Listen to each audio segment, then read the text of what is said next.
है सुल्तान कर दे चढ़ाई, चलो आ जाओ शुरू करें। तो क्या पढ़ोगे? फॉर फीचर ऑफ शेयर्स, है ना। कैसे मालूम पड़ा? मैसेज किया था आपने, है ना। तो मैसेज देख के ही आए क्या? आने ही वाले थे। चलो, बड़ा अच्छा लगा आप आए और बाहर आई, और जैसे ही बाहर आई वैसे ही अपन ने पढ़ना शुरू कर दिया। यस, ज़्यादा टाइम देख लेंगे ना। Okay,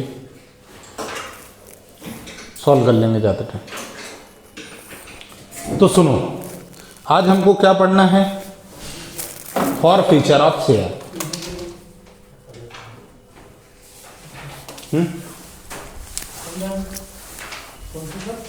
shares, company account shares, company account. और हम क्या पढ़ेंगे?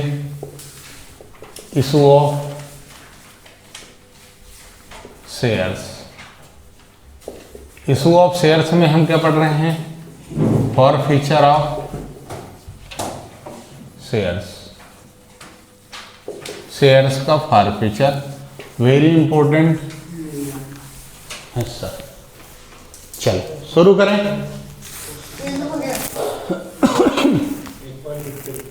कोई टेंशन नहीं है, पेज नंबर से बुक में मत ढूंढो, भरोसा रखो मेरे पे। मंदिर पे जाके घंटे पे हाथ मारते हो भरोसे से ना, भरोसा रखो। मेरे को हाथ मत मारना, मैंने मारा तो दिक्कत हो जाएगी। शुरू करते हैं।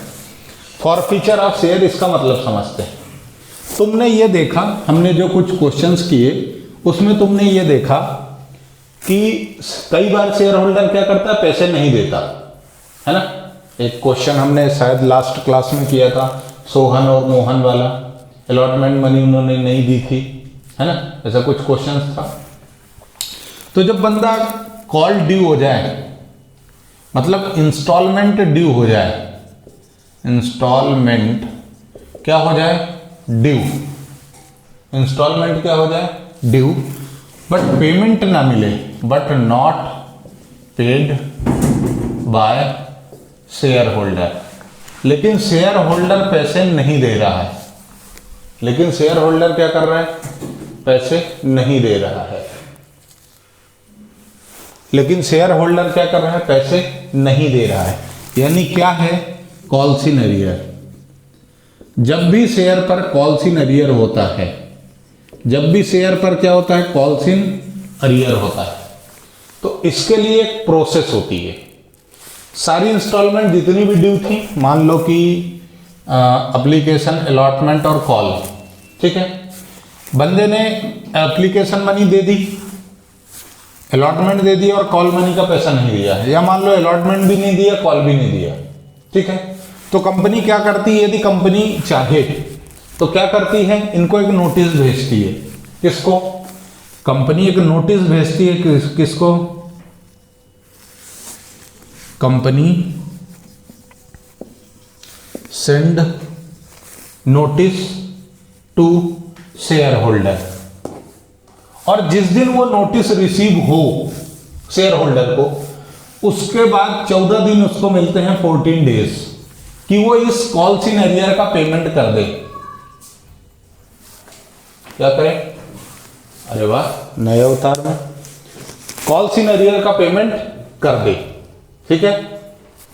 कॉल्स इन अरियर का क्या कर दे? पेमेंट कर दे। अब बंदा फिर भी सून सटके में पड़ा हुआ है, ढीला ढस आदमी है ना। बोले पेमेंट है तो चला लेंगे और देखेंगे। तो सफिशिएंट समय होने के बाद, यानी ये 14 दिन बीत गए, कंपनी को पैसे नहीं मिले, उसके बाद कंपनी एक रिमाइंडर नोटिस भेजती है। रिमाइंडर नोटिस भेजती है शेयर होल्डर को फिर से, और फिर से इसको 14 डेज का टाइम दिया जाता है। ये फिक्स है, लॉ में लिखा हुआ है, 14 डेज फिक्स है टाइम ड्यूरेशन, ये लॉ में लिखा हुआ है ना। कभी कहीं पूछ ले तो समझ जाना। अब इसको फिर से नोटिस भेजती कि भाई दे दे यार, है ना। भाई ये कि मानने को तैयार नहीं है, नहीं यार अपन तो नहीं देंगे, जो करना है कर लो। एक बार फिर से, फॉर फीचर ऑफ शेयर क्या है? इंस्टॉलमेंट ड्यू हो गई लेकिन शेयर होल्डर ने पेमेंट नहीं दिया। इंस्टॉलमेंट ड्यू हो गई लेकिन शेयर होल्डर ने पेमेंट नहीं दिया, तो कंपनी क्या कर, तो वो क्या कहलाता है? जब पैसा नहीं मिलता तो कॉल्स इन अरियर। इसकी एंट्री हमने कर ली, क्वेश्चन हमने देख लिए। अब ये जो कॉल्स इन अरियर है, कुछ समय बीतने के बाद कंपनी को पैसे तो चाहिए ही सही, तो कंपनी क्या बोलती है? एक प्रेम पत्र भेजती है ना, प्रेम पत्र भेजती है, यानी नोटिस देती है, और 14 डेज का टाइम देती है कि यार पेमेंट दे दो यार, मतलब हाँ ना जो भी है, रिश्ता बना के रखना है या बिगाड़ना है, क्या चाहते क्या हो बता दो। 14 डेज का टाइम है, कोई रिस्पॉन्स नहीं आया, तो कंपनी दोबारा एक बार और चलती, ट्राई मार लो यार, एक बार और रिमाइंडर नोटिस भेजती कि पैसे दे दो यार। अब दो प्रेम पत्र मिलने के बाद भी तुम रिश्ता बनाने को तैयार नहीं हो, तो फिर क्या है? फिर तो तलाक ही होना है। फिर कंपनी क्या करती है, यानी जब नोटिस भेजा फिर रिमाइंडर भेजा और दोनों का ही रिस्पॉन्स नहीं मिला, समय बीत गया, टाइम ड्यूरेशन खत्म हो गई, तो कंपनी ने जो आपको शेयर अलॉट किए हैं वो शेयर क्या कर देती है? कंपनी कैंसिल कर देती है। तो क्या करती है? यदि इनका नो रिस्पॉन्स, कोई रिस्पॉन्स नहीं मिला, तो तू सही, तू नहीं कोई और सही, फिर यही होगा ना यार, मतलब कितने दिन पीछे पड़ोगे?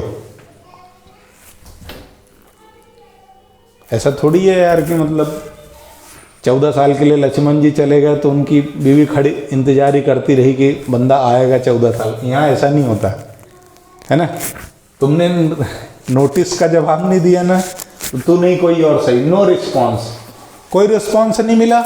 अब क्या करेगी कंपनी? मजाक की बात है, सिर्फ याद रखने के हिसाब से ना, सीरियस मत हो जाना कि तुम भी जाके कहीं ट्राई करने लग गया हो। हमले हो तो बोले आओ मोटे सर ने बढ़ाया था यार कि रिस्पॉन्स, है ना, नहीं मिले तो तुम्हारी गलती, मेरी नहीं है, अपने को तो मिला। चलो, कंपनी क्या करती है? Cancel allotted share and forfeit received amount. Company क्या करती है? जो पैसा उसे मिल गया था वो रख लेती है, वो पैसा रख लेती है, और आपके नाम पर जो शेयर अलॉट हुए थे वो कैंसिल कर देती है। यही क्या है? फॉरफीचर। फॉरफीचर का मतलब हिंदी में होता है जब्त करना, अपने कब्जे में लेना। तो आपके नाम पर जो शेयर अलॉट हुए थे वो कैंसिल कर दिए, आपका नाम काट दिया, डिलीट, दूसरे का नंबर सेव कर लिया कि चलो यार इसे बहुत तेज चल रहा है ना, दूसरे से पैसे लेंगे, बराबर। एक बार फिर से ऐसे समझो, प्रैक्टिकल एग्जांपल, तुमने गाड़ी खरीदी, बाइक, है ना, इंस्टॉलमेंट पे ले ली, किस्तों में, है ना, अभी किस्त नहीं भरी तुमने, 2-3 किस्त दे दी, उसके बाद किस्त नहीं भरी, तो क्या होता है? 3-4 किस्त जब बाउंस हो जाती है तो बाउंसर आता है कंपनी की तरफ से नोटिस लेके, पैसा दे दो यार, है ना, ये 3-4 बाउंसर आते हैं, काहे के लिए? पैसा दे दो यार। फिर भी तुमने पैसा नहीं दिया तो गाड़ी में उठा ले जाते हो, तो वो क्या था? फॉरफीचर। किसका? बाइक का। वो क्या था? फॉरफीचर। दूसरे का चीज जब तुम अपने कब्जे में ले लेते हो तो फॉरफीचर कहलाता है। ऐसे ही कंपनी को, सिर्फ सीधी सी बात है, कंपनी ने गेम खेलने के लिए शेयर इशू किए थे क्या? चलो लूडो खेलेंगे, हैं? ऐसा तो नहीं था ना, कंपनी को तो शेयर कैपिटल क्रिएट करनी थी। अब कंपनी को जितना पैसा चाहिए उतना तो चाहिए, तुमने एप्लीकेशन मनी दे दी, अलॉटमेंट मनी दे दी, आगे का पैसा दे ही नहीं रहे हो, तो कंपनी फिर क्या करेगी? तुम्हारे शेयर जो तुम्हारे नाम पर थे उनको कैंसिल कर देगी, और तुमने जो पैसा दिया था वो भी रख लेगी, और वही क्या कहलाता है? Forfeiture of share. डन, खत्म। इसकी जर्नल एंट्री, इसकी जर्नल एंट्री कैसे होगी? ऐसे होगी, समझो। 1-2 छोटे छोटे क्वेश्चन की प्रैक्टिस करेंगे, फिर बड़ा क्वेश्चन करेंगे। हटा दो ये सब। चल, अब तुमको एक चीज मालूम है। क्या मालूम है? सर हमको मालूम है इश्क मासूम है, नालायकों ठरकियों वहां पर अगले महीने है, चलो देखो, शेयर दो तरीके से इशू होता है। कैसे सर? होता तो तीन तरीके से। कैसे होता है गुर्जर साहब? अरे सर क्यों मजाक करते हो यार, ये आपकी इन्हीं हरकतों से मैं आता नहीं हूं, है ना। Issue at par, issue at premium, ठीक है। और फिर तीसरा क्या होता है? Issue at discount. तीन तरीके से शेयर इशू होता है, ठीक है ना, बराबर है। लेकिन ये हमारे सिलेबस में नहीं है, तो कंपनी लॉ ने इसको खत्म कर दिया, बराबर है। हमारे पास सिर्फ दो वैरायटी के क्वेश्चन मिलेंगे, शेयर इशू हुआ प्रीमियम पे, शेयर इशू हुआ पार पे, ठीक है ना। कोई समस्या नहीं? तो सर ये लिखा कि मैं हटा दो, ये ले भाई हटा दिया, नाराज नहीं होना, ठीक है। अब आगे चल, मैंने कहा ये आए दो और इधर एक ही आया, ऐसा कैसे हो गया? तो अब यदि पार पे शेयर इशू है तो कोई टेंशन नहीं है, लेकिन यदि शेयर प्रीमियम पे इशू है तो फिर से दो घटनाएं होती हैं। दो घटनाएं कैसी होती हैं? प्रीमियम रिसीव्ड और premium not received. Not received. तुम्हें एक चीज मालूम होना चाहिए है या नहीं, ये तुम जानो, तुम्हारा काम जाने, मैं तो बता देता हूं। क्या होता है कि बैलेंस शीट बनती है, यानी कि फाइनल अकाउंट नाम का आइटम होता है इस अकाउंट में, फाइनल अकाउंट। और फाइनल अकाउंट का मतलब क्या होता है कि सिर्फ एसेट और लायबिलिटी नाम के अकाउंट रहेंगे, बाकी जितने भी अकाउंट है वो सारे क्लोज हो जाएंगे। सिर्फ कौन कौन से अकाउंट एग्जिस्ट करेंगे, खुले हुए रहेंगे, जो एसेट्स और लायबिलिटी होते हैं, वो सारे अकाउंट बंद हो जाएंगे जो रेवेन्यू नेचर के होते हैं। यानी कैपिटल नेचर के अकाउंट ओपन रहेंगे और रेवेन्यू नेचर के सारे अकाउंट क्लोज हो जाएंगे। अब सर ये क्या नौटंकी है? कैपिटल रेवेन्यू, तो कैपिटल नेचर का अकाउंट वो होता है जो लॉन्ग टर्म चलता है, और रेवेन्यू वो होता है जो सिर्फ विद इन 12 महीने के लिए होता है, बस एक ऑपरेटिंग साइकिल के लिए होता है, वो रेवेन्यू होता है, बराबर। तो ऐसे ये जो अकाउंट हैं प्रीमियम वगैरह, ये किस तरह के अकाउंट हैं? रेवेन्यू अकाउंट है, लेकिन ये कन्वर्ट हो जाते हैं कैपिटल में। डिपेंड करता है सिचुएशन कैसी है, सिचुएशन के हिसाब से इनका बदलाव हो जाता है। जैसे पहले तुमको छोटे बच्चे रहते हो तो कुछ और नाम से बुलाते, फिर बड़े होते हो तो फिर कुछ और, फिर कुछ और, फिर तुम्हारे ओरिजिनल नाम से बुलाने लगते हैं ना, बस ऐसा ही कुछ इनका भी है। चलो आगे बढ़ते हैं। तो जितने भी, मेरा कहने का मतलब ये था कि प्रीमियम यदि रिसीव हो गई तो फिर वो केस बन जाता है पार का, share issued at par. For future के लिए बता रहा हूं कि जैसे पार का ट्रीटमेंट होता है वैसे ही फॉर फ्यूचर का ट्रीटमेंट उस केस में भी होगा जिस केस में प्रीमियम रिसीव हो जाएगी। समस्या सिर्फ वहां होगी जहां प्रीमियम रिसीव नहीं होगी, ठीक है, बराबर है। अच्छा ये भी है कि प्रीमियम मान लो 10 रुपए थी और इसमें से 4 रुपए तुमको रिसीव हो गए और 6 रुपए रिसीव नहीं हुए, तो और समस्या है। अधूरी चीजें दिक्कत देती है ना, हमारी अधूरी कहानी, तुम्हारी अधूरी कहानी, तो समस्या बढ़ जाती है ना बेटा, नहीं बढ़ती क्या? चलो आगे क्या बढ़ती है वो अपन देख लेंगे। अब एंट्रियां शुरू करते हैं अपन, ठीक है।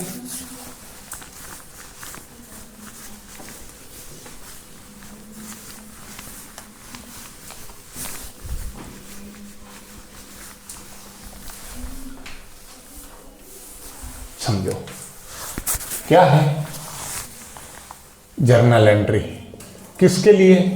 फॉर फ्यूचर के लिए।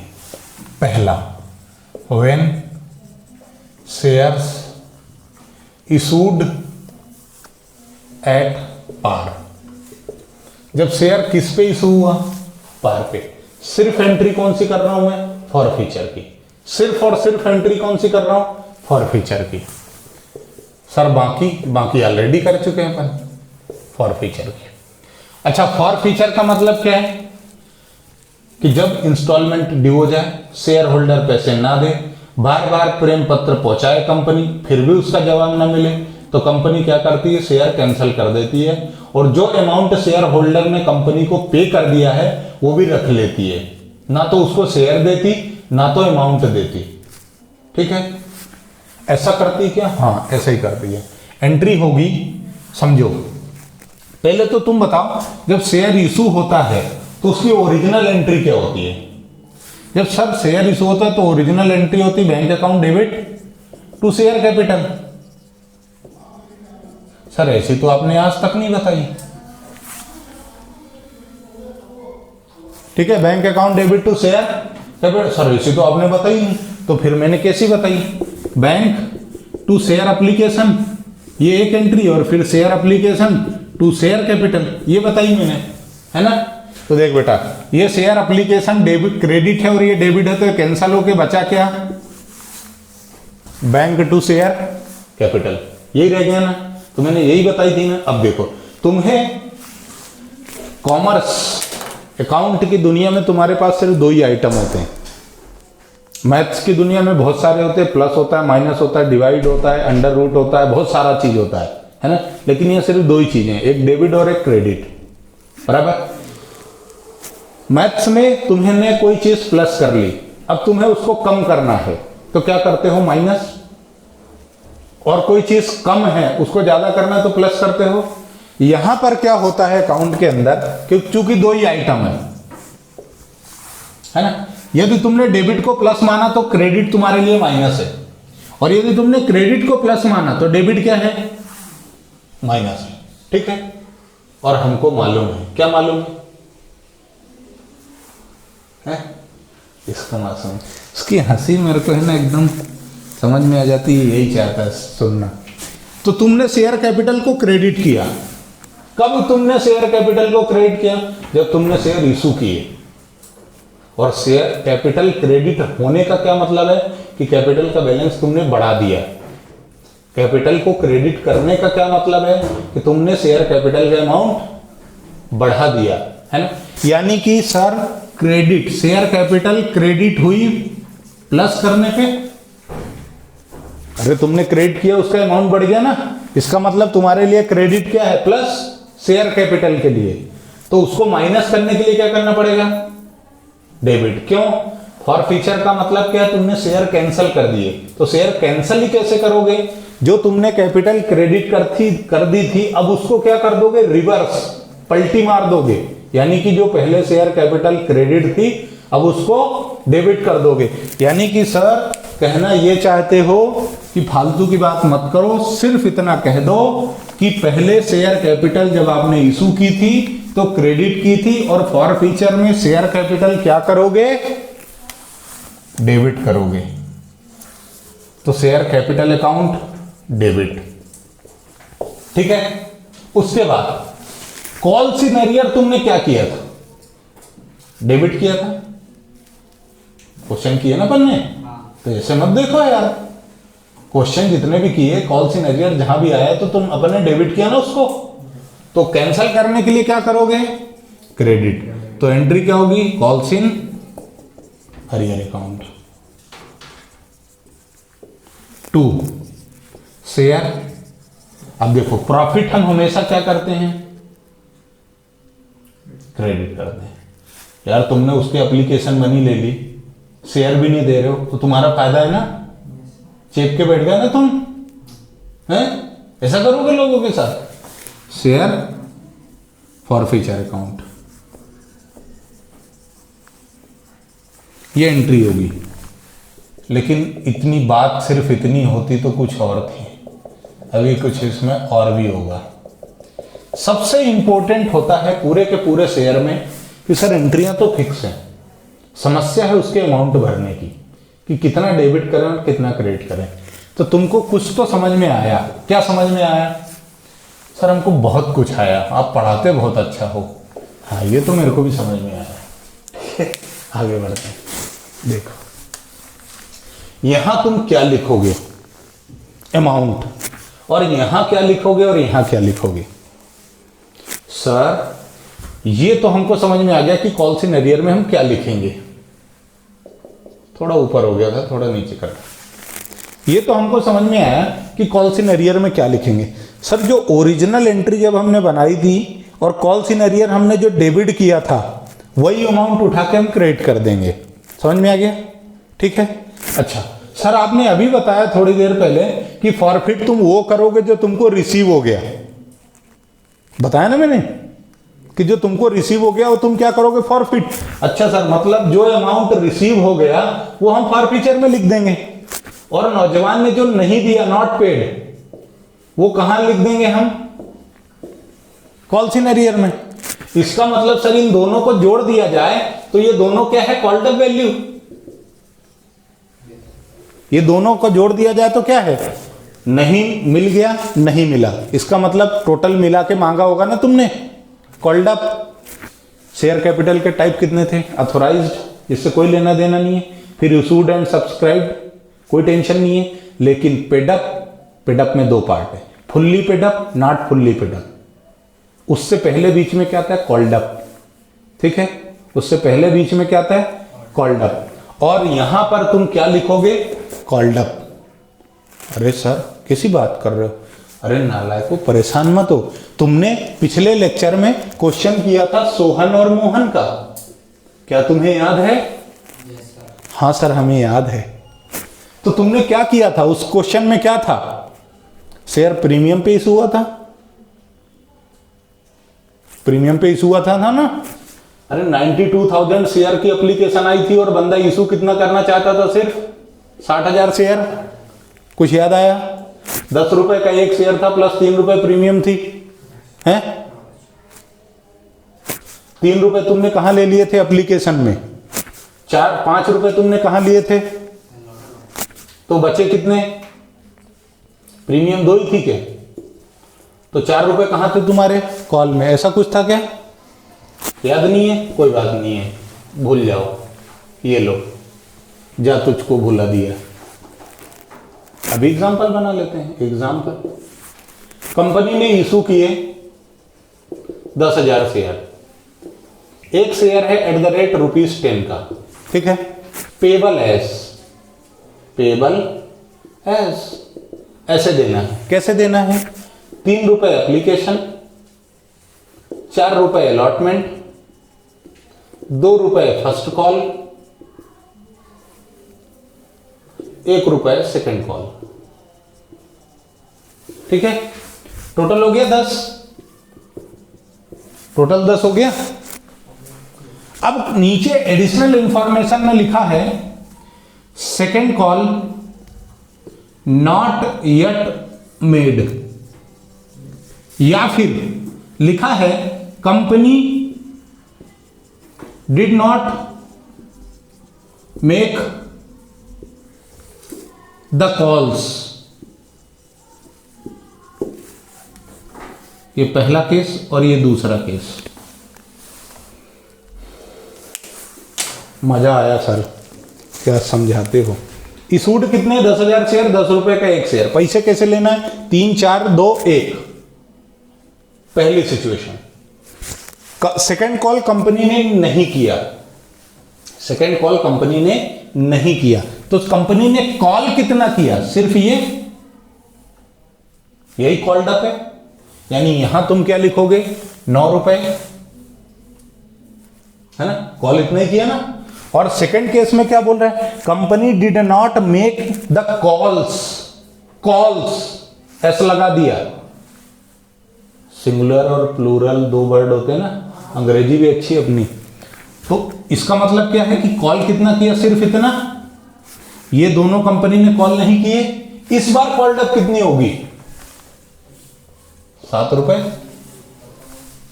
यानी कि सर आपका वही शब्द जो आप कहते हो कि क्वेश्चन को हमें पढ़ना है पूरे होशो हवास और बिना किसी नशे पत्ती के, और सिर्फ शब्दों का खेल है बस। सिर्फ किसका खेल है? शब्दों का खेल है। यहां पर क्या आएगा? कॉल्ड अप वैल्यू, यहां पर नॉट पेड और यहां पर पेड। डन। ये तो क्या था? जब शेयर किस पे इशू हुआ है, पार पे। ठीक, अब दूसरा केस क्या है, when shares issued at premium, तो फिर इसमें कहानी कुछ और होगी। Premium received, premium received, premium क्या हुआ, रिसीव हो गया, प्रीमियम क्या हुआ, रिसीव हो गया, तो भी एंट्री यही होगी। प्रीमियम तुम्हारा एक्स्ट्रा पैसा है और वो रिसीव हो गया, मतलब वो पिक्चर से हट गया। ठीक है, लिखना तो दो बार लिखना, एक बार इशूड एट पार और एक बार issued at premium and premium received. ठीक है, डन। आगे बढ़ूं, ये तो ठीक है। थर्ड पे जाओ, केस थर्ड ही है लेकिन ये उसका ए पॉइंट है, प्रीमियम रिसीव्ड। अब केस टू फिर से, when shares issued at premium, और केस हो गया अब ये तुम्हारा बी, प्रीमियम नॉट रिसीव्ड। इस बार क्या है, premium not received, premium receive नहीं हुई। तो बताओ, जब तुमने शेयर इशू किया था प्रीमियम पर, तो तुमने सिक्योरिटी प्रीमियम को डेबिट क्रेडिट किया था, ड्यू कर दिया था ना, पर वो रिसीव नहीं हुई और उस अकाउंट को तुम्हें क्लोज करना है। क्यों? क्योंकि वो एक रेवेन्यू अकाउंट है, बैलेंस शीट में सिर्फ वो जाएगा जो कैपिटल हो, बराबर। तो पहले ड्यू हुआ यानी डेबिट हुआ, क्रेडिट नहीं हो पाया, तो अब मतलब पहले क्रेडिट हुआ, डेबिट नहीं हो पाया था, तो अब डेबिट करो। यानी जब प्रीमियम रिसीव नहीं होगी, नॉट रिसीव्ड, तो फिर सिक्योरिटी प्रीमियम भी क्या होगी, डेबिट होगी। Security premium reserve account debit होगा। कब? नॉट रिसीव्ड, जब वो रिसीव ना हो प्रीमियम तब। बाकी सेम है, तुम्हें मैंने पहले ही बता दिया कि पूरे के पूरे शेयर्स में जर्नल एंट्री सेम है, सिर्फ टेंशन कहाँ है, अमाउंट भरने की, बस, बाकी कोई टेंशन नहीं है। ठीक है, अच्छा। अब गाड़ी वाला आया, कचरा निकाल, जैसे तुमने गाना सुना है ना, गाने से कोई मतलब नहीं है। तुमने गाड़ी खरीदी, इंस्टॉलमेंट नहीं भरी, कंपनी आई, वो गाड़ी लेके चली गई, पर क्या उस गाड़ी का अचार डालेगी वो? नहीं ना। अपन ने पहले ही बोला था ना, तू नहीं कोई और सही। अपन ने वो क्यों बोला था? तुमने सोचा सर ठरकी है, ठरकी नहीं है, तुमको याद रहे इसलिए बोला था कि उस शेयर का कंपनी करेगी क्या, उस गाड़ी का कुछ नहीं करेगी ना, किसी और को बेच देगी, भले कम में बेच दे, पर उसको तो पैसे से मतलब है ना। ऐसे ही कंपनी ने जो शेयर फॉरफिट कर लिए, क्या वो घर में रखेगी? सर वो खाद बीज बना सकते हैं ऐसे?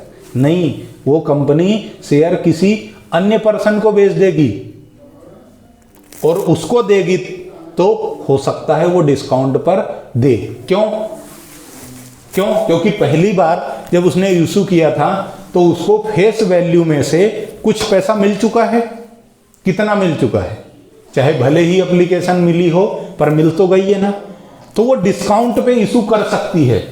तो अब क्वेश्चन, इंपॉर्टेंट क्वेश्चन सुनना कि how much discount can be allowed by a company at the time of reissue of forfeited shares.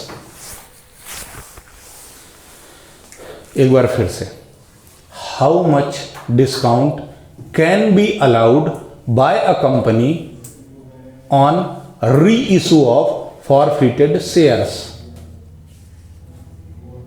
Sir अंग्रेजी ज्यादा हो गई बेटा। ये क्वेश्चन है कि यदि कंपनी शेयर को रीइशू करती है, जो शेयर उसने फॉरफिट किए थे, तो वो कितना मैक्सिमम डिस्काउंट दे सकती है? कितना मैक्सिमम डिस्काउंट पर शेयर जो फॉरफिट किया है कंपनी ने, वो रीइशू कर सकती है? तो कितना मैक्सिमम दे सकती है? जितना ये बैलेंस है, जितना ये बैलेंस है। मान लो कि कंपनी ने 3 रुपए एप्लीकेशन के नाम पे रिसीव कर लिए थे, ठीक है, ये रिसीव हो गए, बराबर। 7 रुपए रिसीव नहीं हुए, 3 रिसीव हो गए और 10 रुपए कंपनी ने पूरे कॉल किए थे। तो अब जब रीइशू होगा तो कितने मैक्सिमम डिस्काउंट पे रीइशू हो सकता है? 3 रुपए के मैक्सिमम डिस्काउंट पे रीइशू हो सकता है। यानी वो मिनिमम कितना कम कर में बेच सकता है, 7 रुपए में। क्यों? क्योंकि उसको अपनी फेस वैल्यू तो पूरी करनी है। ठीक है, याद रखना, बहुत इंपॉर्टेंट क्वेश्चन है, आ जाता है ऑब्जेक्टिव में, और इस साल तो भगवान ही जाने क्या होएगा, है ना। तुम स्पेशल केस हो, है ना, प्रभु के तुम स्पेशल सितारे हो। सबको समस्याएं आती हैं क्या जीवन में? नहीं, सिर्फ खास को आती हैं, है ना। तो तुम प्रभु के खास हो, याद रखना। शेयर यदि रीइशू होता है फॉरफिटेड, तो उसमें मैक्सिमम डिस्काउंट कितना दिया जा सकता है? जितना शेयर फॉरफीचर अकाउंट का बैलेंस है उतना, उससे ज्यादा नहीं दिया जा सकता। सर कम दे सकते हो। सर शेयर यदि फॉरफिट हो गया तो क्या रीइशू प्रीमियम पे हो सकता है? यस, कंपनी की ब्रांड वैल्यू पे डिपेंड करता है। कंपनी की ब्रांड वैल्यू पे डिपेंड करता है कि क्या उसके शेयर्स फॉरफिट होने के बाद रीइशू हो रहे हैं और रीइशू प्रीमियम पे हो जाएंगे। ये उसकी ब्रांड वैल्यू पर डिपेंड करता है कि वो कंपनी कितनी फेमस है, कितना लोग उस पर भरोसा करते हैं, है ना। बराबर है, ठीक है ना। क्या पूरा समझ में आया जो मैंने समझाया? पक्का डन मानूं?